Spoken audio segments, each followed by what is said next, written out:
All right, welcome back to another episode of Two Plane Sports. Today we will talk about a big commitment that Oklahoma landed over the weekend, and Oklahoma making a top seven for one of the best five stars in the country. Weird thing to say, one of the best five stars, but he might be the best player in the country, regardless of ranking. Before we get too far into it, make sure to like, comment, subscribe, turn on the notification bell so you know when we post videos. We're trying to post as actual information comes out and things come out that might be more entertaining to listen to rather than just random BS. To not be filling up your guys' subscription tab or however you find us, if it's on YouTube or audio. Speaking of that, make sure to follow us on Spotify and Apple Music or Apple Podcasts, excuse me, so you know that when we do post on there if you prefer to listen. All right. So let's start with the commitment. OU lands, depending on where you look at, 4-star, 3-star defensive back, Cortland Guillory, 6 foot, 170. We talked about him I think it was in our last video or a couple videos ago. OU was quickly the favorite after really coming out of nowhere in his recruitment when we see things from the outside. And now he's part of this class, joining a very talented defensive back room. Jay Valai is, I know we say it all the time, but I think that there's a real case to be made that he is the best recruiter on this staff. Yeah, he's up there. And Cortland Guillory, man, is a fun prospect. I think he's a guy that we're going to be excited about to have for years to come. You had some bad news over the weekend too in that cornerback room. Kind of surprising news with Josiah Wagner hitting the portal. It's not something that I expected. Wish him well, but it is cool to see a guy coming in instead of going out. So Cortland Guillory, got good size, good athleticism. Is also a basketball player. He's going to bring a lot to the Sooners. He's a guy that I don't anticipate starting right away. But anytime you get a guy that length, he's excited to be here. You mentioned his recruiting video. I haven't seen his recruitment video. I think it sounded pretty cool. He turned his chip in or whatever at the spring game. That's pretty cool. I saw his post about him being in the Switzer Center, kind of walking around the trophy, saying, he's going to be good in the SEC or pretty much that we're going to run the SEC. I can't remember exactly what he said, but you can tell he's very excited about being there. He's very excited about playing under Jay Valai. And those are the guys that usually end up being pretty good players that are locked in, ready to go. Excited to get him on campus. Hopefully has a good senior season here in high school. And, we'll see what he can do. Yeah, and like you mentioned, it's cool that, he did it pretty much in the open in joining the recruiting class, doing it at the spring game. I'm sure some people might have noticed, but it wasn't a video you saw being like just widely circulating on Twitter or Instagram or any social media really. So it's cool that maybe no one noticed, and if someone did notice, they didn't really think to pull out their phone. They just maybe celebrated on their own. Whatever the case is, I think it's great that this moment was left for him, because in the world we live in now with crystal balls and all these insider websites, not throwing shade at them, but sometimes it does seem to ruin a kid's announcement of his own whenever someone is just posting on a platform that some kid committed before the announcement's officially made. I think that's the kind of stuff that should be left to the kid, because it is the moment, their moment. Is that a little bit of potential foreshadowing from you? Not exactly, but we can leave that to a side. I think it's just a thing that a kid should get an opportunity to make to make that announcement publicly for himself, and not get it spoiled to the fan base, really, because it kind of helps the excitement, builds it up a little bit more for him. And at the end of the day, that's the kind of stuff that helps NIL. When people start getting excited for you, brands start to recognize that, and they'll start paying you to post random stuff on Twitter, join them on podcasts. I know guys are getting money all the time, so those are just ways to help them win or get more money. Excuse me. I was looking it up. I want to see. So that puts Oklahoma now at 14 commitments in this 2025 class. I mean, and this is expected to be a smaller class in the 20 to 22 range, especially with how the scholarship count is looking. It's got to be a smaller class. It's not really a, a, a choice that OU and the staff are making. It's just how the numbers are working out.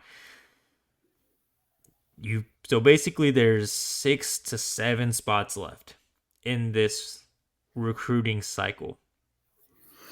I think the next guy we're talking about. Do you have anything else you want to add on Cortland before we move on to the next one? Now we can move on to the next one. All right. So Pivot makes this 5 stars commitment and recruitment a little bit more important for Oklahoma because there are such limited spots in this class.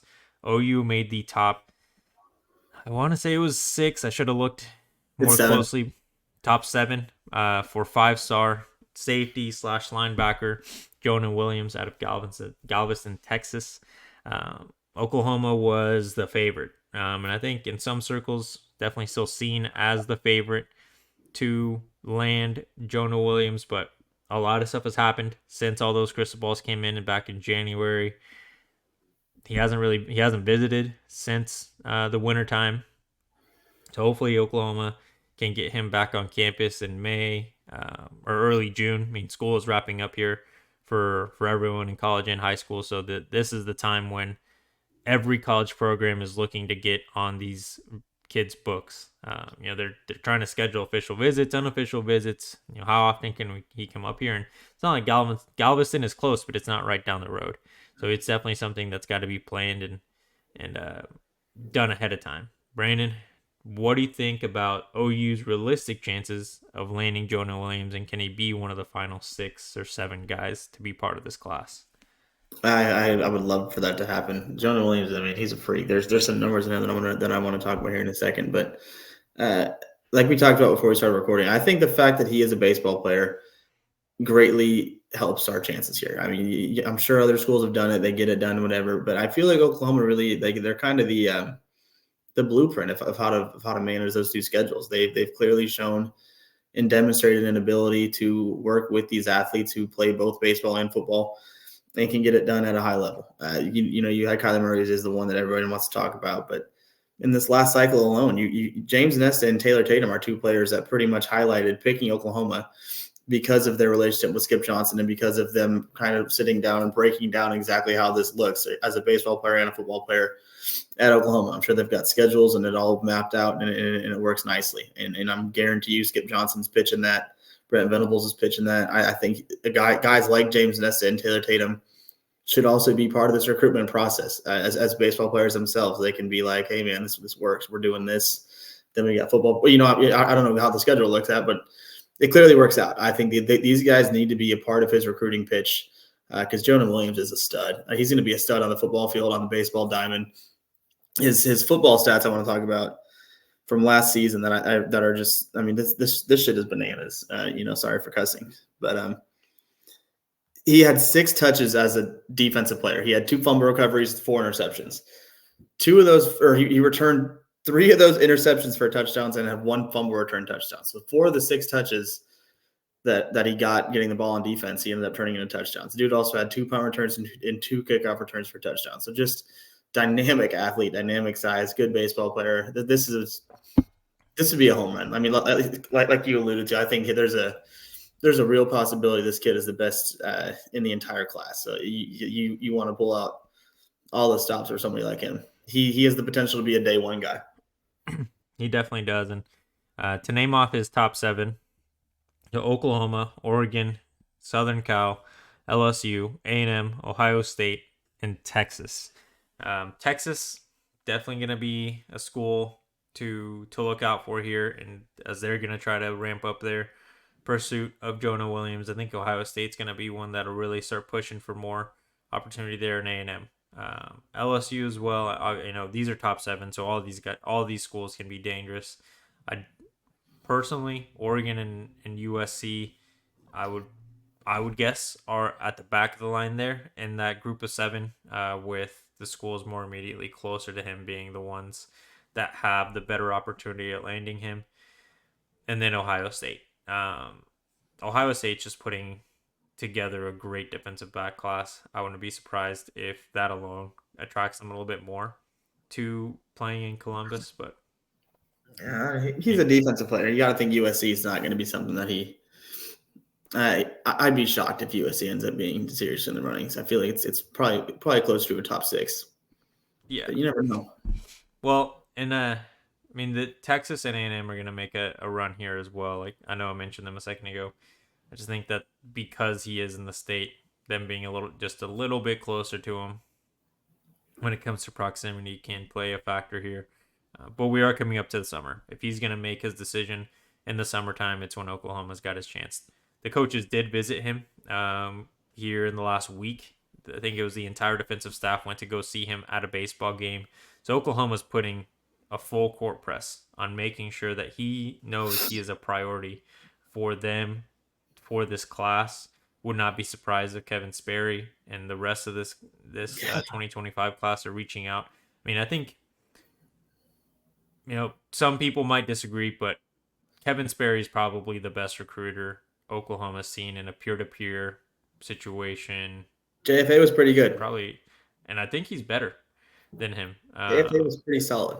Not that Jackson was bad, but Kevin, man, just seems like he basically is the closer for the staff. Like the staff generates all the interest, and then he comes to visit on a weekend. They're coming, and you start seeing these crystal balls come out No, that he's yeah, they're joining. he's doing a hell of a job. But with Jonah Williams, like he's got the whole football staff, players and stuff, and he's also got the baseball team. They're there too. And they're during a season right now. So Skip Johnson and the immediate staff can't probably be there for as many things as they'd like to, but guarantee you they're on his iMessage. Oh yeah, for sure. And who knows, maybe that baseball team I think can make some noise as we get further into the season. They did just suffer kind of a little bit They of a drought here in they the can score Texas on anybody. series. Yeah, but before that they dropped 2 out of 3 to Texas this weekend, but one of those games they only got to play 7 innings and they were only down by 2 runs or so. And this team can score. They can score at will. The problem is um, you have to play defense and pitch too. Yeah, unfortunately not just a home run derby, but we'll see. I think that this is one. I mean, that you can say this about every 5 star, but regardless of what he decides in potentially in the summer, this is one where every school will be touching base with him every week, every day. Like, hey, how sure are you about that decision? Like, can we get you to make can make a visit? I think that might be one thing that would delay his commitment to Oklahoma because he will have so many schools going after him. And as we know, once you make a commitment to Oklahoma and the staff and Brent Venables, the expectation is no more visits. So if this is one that goes, ideally, obviously as fans, we'd love to see it in tomorrow and him pick Oklahoma. But if this is one that goes up until August, right before school starts, I think that can play into OU's favor because he's doing his due diligence and making sure that OU's the place he'd want to be. Yeah, no, 100%. I mean, he's got the top 7, whatever. They're all in it. Texas, like you talked about, and you talked to A&M too. I really think it's going to end up being a 2-team race between OU and Texas, and that's the way it's going to shape up. And Yeah. again, baseball is our biggest. I love that he's a baseball player. I don't think it sucks for us. Yeah, it's not a guessing game. Oklahoma knows how to manage those schedules, and this staff it knows how to manage his schedule, and not just Skip Johnson. Now both of them know. So a lot of good things coming for Oklahoma. Summer is right around the corner, so recruiting is just going to get more and more steady with news, information, commitments. There are just a few spots left, so we'll see who they are. Oklahoma's getting a lot of stuff lined up for the summer. I mean, they just got an official visit lined up for um, Elijah Griffin, the number one defensive lineman out of the state of Georgia. I believe he's currently committed to USC, but Oklahoma's got an official visit lined up for end of June. So a lot of things can happen here for the last few spots in this 2025 class. Yeah, it's gonna be fun. It's a good time of year for everybody. Weather's getting warmer. Time to go to the lakes. Almost, Time to follow it's, recruiting. it's coming up to lake season. So Brandon, anything else you want to add or in the video just challenge? Yeah, just real quick, I think it'd be cool to touch on the draft. You know, we had a down year in Oklahoma Standards. We only had 3 guys drafted, but saw a little graphic on Twitter. That's 22 years running now, where at least 3 Sooners were selected in the draft. You ended up having, it feels like a bunch of dudes as UDFA's. Andrew Wayne went to Carolina. Isaiah Hill went to Indianapolis. Um, Drake Drake Stoops Stoops to the ran. Rams. I kind of thought that fit was interesting. I'm curious to know how many offers he had. I'm sure they had a bunch and they weighed it out, and he ultimately determined Los Angeles was the best spot for him.